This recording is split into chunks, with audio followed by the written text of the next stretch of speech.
녹즙을 드시면 안 되는 분들에 대해서 설명을 좀 해드릴게요. 이게 정말 저는 강의를 이렇게 열심히 땀을 흘리면서 하는데 나가셔서 한 2주 한 달만 지나면요 다 잊어먹는 것 같아요. 왜 그런지 모르겠어요.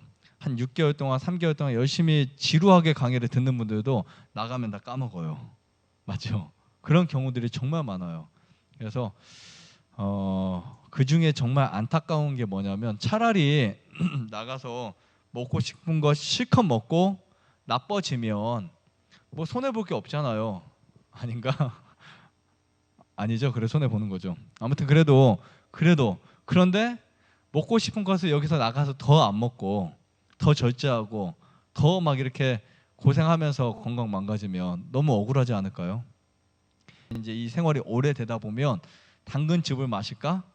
아니면 무슨 즙을 마시 이렇게 녹즙을 갈아서 마시게 돼요. 뭐 그런 것도 왜냐면 정보가 많으니까. 그리고 그거 먹으면 정말 건강해지고 젊어지고 좋아질 것처럼 막 그런 홍보들 그런 강의들이 많다 보니까 그냥 뭐 이렇게 넘어가는 거예요. 심지어 여기서도 그런 분들이 있어요. 건강 마을이나 보면은 저는 경고까지는 해요. 계속 이렇게 드시면 문제가 생기나. 어떤 분은 막 당근 많이 드셔서 몸이 노래지고 막 그래요. 그런데도 막 그런 것만 듣고 계속 드시는 분들도 있어요. 근데 절대 몸은 거짓말하지 않아요. 그 색소가 많아서 나중에 간이 부담이 가거나 신장이 부담 가면 우리 몸에서 그것을 해독하지 못하고 그대로 피부로 배출하게 돼 있어요. 근데 그런 현상 그런 것들을 이제 무시하고 살잖아요. 그러면 정말 큰일 납니다. 그리고 이미 아차 하는 순간 다 늦어버리는 거예요. 그래서 사람들이 보통 때때로 이것을 건강식이라고 생각해요. 녹즙을 혹시 여러분 그렇게 생각 안 되시나요? 녹즙식 한다. 뭐라고 생각해요? 짜장면 먹는다 아니면 돼지고기 먹는다 아니면 뭐 핫도그 먹는다 하면은 저거는 건강식이 아닌데 그렇죠. 일반적으로 그렇게 생각되는데 뭔가 아침마다 일어나서 녹즙 갈아 먹고 거의 녹즙 사과에 뭐 시금치에 미나리에 뭐 짬뽕 해가지고 막 갈아서 먹어요. 그럼 그것을 야 건강 챙기네 이렇게 생각하잖아요. 일반적으로 그렇게 생각한다고요. 하루에 3잔, 4잔, 6잔 먹을 수 있어요. 얼마나 힘들어요. 그 막 사다가 그 다 갈아가지고 어떤 분 하다가 막 관절염 생기고요. 인대 늘어나고 막 그러면 이거 얼마나 짜기 힘든데 그리고 또 짜서 먹고 그거를 많게는 하루에 16잔씩 먹어요. 16잔. 그리고 적게는 6잔, 7잔 먹어요. 그리고 하루에 한 잔 드시는 분들도 있어요. 그렇게 건강식이라고 생각했던 그것이 오히려 내 몸에 독이 된다는 사실을 몰라요. 이 진짜 독성 물질들은요 한 번 먹으면 혀가 말리고 그다음 위가 식도가 막 타오르고 막 해서 몸이 안 좋아지는 것도 있어요. 옷 같은 것들도 옷에 그 우르시울인가요? 그게 성분이 그대로 먹게 되면 막 옷이 오르잖아요. 독성 물질이 있는 것은 반응하게 돼 있다고. 근데 독은 없는데 계속 먹어서 되는 독이 있는 것들은요 절대 반응하지 않아요. 한 번 마셨다고 해서 오히려 더 좋아지는 느낌을 받을 수 있어요. 왜냐하면 야 이거 아침마다 먹으면 어떻게 생각해요? 맨날 건강 좋은 음식 먹어 막 생각하고 먹잖아요. 가면서 힘들어도 막 되게 힘들어도 무슨 생각을 해요? 내 몸을 건강하게 해줄 이 당근즙 생각하니까 엔돌핀이 막 나와요. 그리고 나서 맹물을 마셔도 좋아져요. 그러니까 그런 기분, 그런 감사 아무리 좋은 것도요. 이거 어떻게 마셔 인상 찌푸리고 마시면 그것 해가 될 수 있는데 녹즙을 이렇게 마시니까 좋아지는 경험을 가끔 느낄 수 있어요. 그러니까 어떤 사람들에게는 녹즙이 도움이 될 수도 있어요. 이 도움이 된다는 말은 정말 녹즙의 성분 때문에만 도움이 되는 것이 아니라 녹즙을 정말 건강식품이라고 생각하고 간절히 믿고 마시는 분들에게 도움이 될 수 있어요. 하지만 많은 사람들에게 독이 될 수 있습니다. 그 다음에 어떤 사람들에게 정말 매일 고기만 먹었어요. 그러다가 고기 먹는 사람이 칼륨 그 다음에 여러 가지 비타민이 있는 이 녹즙을 마시니까 어때요? 들어오니까 몸이 굉장히 상쾌해지고 좋아져요. 그런 경우도 있어요. 그래서 녹즙은 비대한 분들에게는 간혹 좀 도움이 될 수도 있어요. 근데 구태여 녹즙 안 마셔도 돼요. 꿀물 마시고 금식하면 돼요. 그러니까 비대한 분들이 효과는 볼 수 있어요. 녹즙을 먹어서 효과를 보았다기보다는 녹즙을 먹으면서 안 좋은 것을 안 먹어서 효과를 본 거예요. 이해하시겠죠? 그런데 많은 사람들에게 해롭습니다. 그래서 저는 녹즙을 진정한 디톡스가 아니라고 말하고 있어요. 녹즙을 진정한 디톡스가 아니고요. 녹즙을 통해서 효과를 보는 이유는 금식돼서 녹즙을 먹으면서 금식을 하잖아요. 그때 효과를 얻을 수 있어요. 이 이야기는 뭐냐면 간이 안 좋은 사람이 술만 안 마셔도 간이 좋아질 수 있거든요. 폐가 안 좋은 사람이 담배만 안 펴도 폐가 좋아지는 경우도 있고요. 그러니까 나쁜 음식 한두 가지만 끊어도 몸이 좋아지는 경우가 있어요. 뭐 사상 체질 있잖아요. 그 체질별로 해놓고서 뭐 돼지고기 먹을 사람, 소고기 먹을 사람 해놓지만 대부분 먹는 것도 있지만 안 먹는 거 되게 많거든요. 그러다 보니까 그 안 먹는 것 때문에 좋아지는 경험을 하는 것이 대부분이에요. 이해하시겠죠?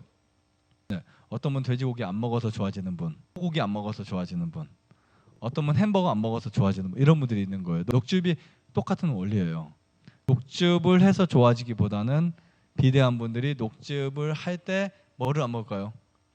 안 좋은 거 먹죠. 그래서 보통 보면 영양제 우리가 사 먹을 때 영양제를 먹을 정도면 보통 사람들이 커피 마시고 그냥 핫도그 먹고 막 음식 조절 안 하면서 영양제 먹을까요? 거의 그런 사람이 흔치는 않습니다. 흔치 않아요. 그래도 뭔가 자기 몸을 신경 써주면서 영양제 먹는 사람이 효과를 보는 거예요.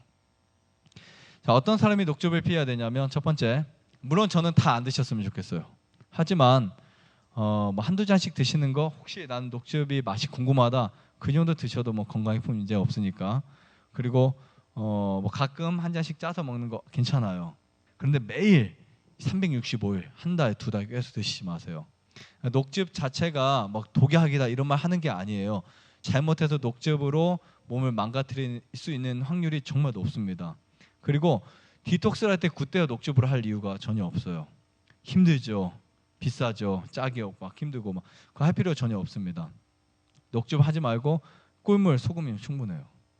그 다음에 위나 소화관이 약한 사람들 있죠. 절대 녹즙을 장기 복용하지 마세요. 며칠도 하지 마세요. 맛은 보시는 괜찮아요. 소화관이나 위가 안 좋은 분들은 녹즙을 계속해서 드시면 소화관이 다 망가져요. 기능을 하지 못합니다. 그래서 설사하고 몸이 쭉 빠져요. 우선 녹즙을 할 땐 섬유질을 다 빼고 먹어요. 그럼 우리 몸에서는 소화를 시켜야 되는데 녹즙 식사가 계속된 식사를 하게 되면 소화할 수 있는 소화관의 소화액이라든지 대사활동을 잘 하지 않아요. 그럼 그것이 습관이 되면 마치 한쪽 다리를 깁스하면 뭐가 빠지죠? 근육 빠지죠. 살도 빠지죠. 그래서 한 몇 개월 하다 보면 양쪽 다리가 달라지는 거 볼 수 있어요. 네.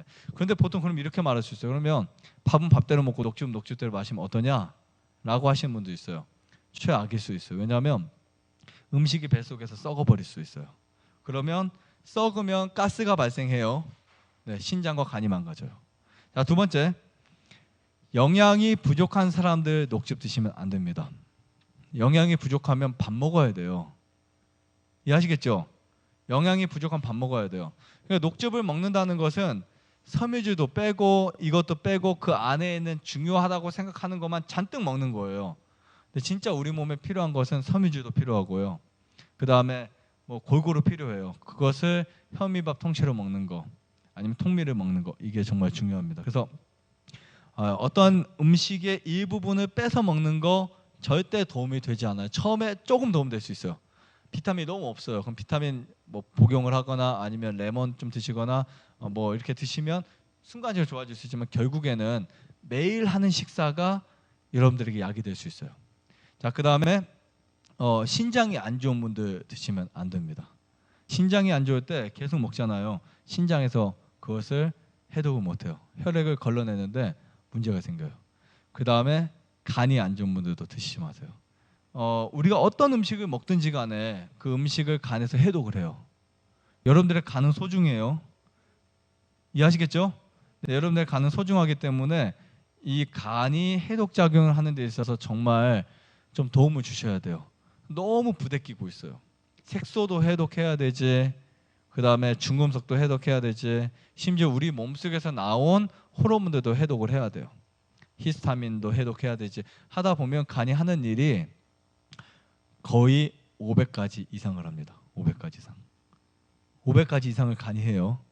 근데 거기에다 대고 그냥 영양 밸런스가 안 맞는 것을 먹다 보면 간이 그것을 해독하려면 너무 지쳐요. 네, 이해하시겠죠? 그러니까 섬유질만 들어와도 섬유질이 같이 해독해서 내려가는데 그 역할도 안 되지. 간이 망가질 수 있어요. 사람들은 야, 간이 안 좋으면 녹즙 먹어야 되나? 뭐 하지만 저는 반대로 생각해요. 간이 정말 망가졌을 때 녹즙을 하게 되면 복수가 찰 수도 있고요. 네. 어디까지나 제 개인적인 견해니까 혹시 여러분들 뭐 궁금하시거나 과학적 증명해 달라 하면은 뭐 그냥 안 믿으시면 돼요. 네, 제가 보고 경험하고 지금까지 봐왔던 수많은 사례를 통해서 여러분들에게 말씀드리는 거예요. 과학적으로 뭐 증명되거나 그 정도로 이것이 뭐 엄청나게 큰 이런 부분은 아니니까 제가 그것을 말씀 못 드리겠지만 아무튼 경험적으로 간이나 신장이 안 좋은 분들 저는 추천하지 않습니다. 좋아요, 구독, 안내자전 눌러주세요. 눌러주세요.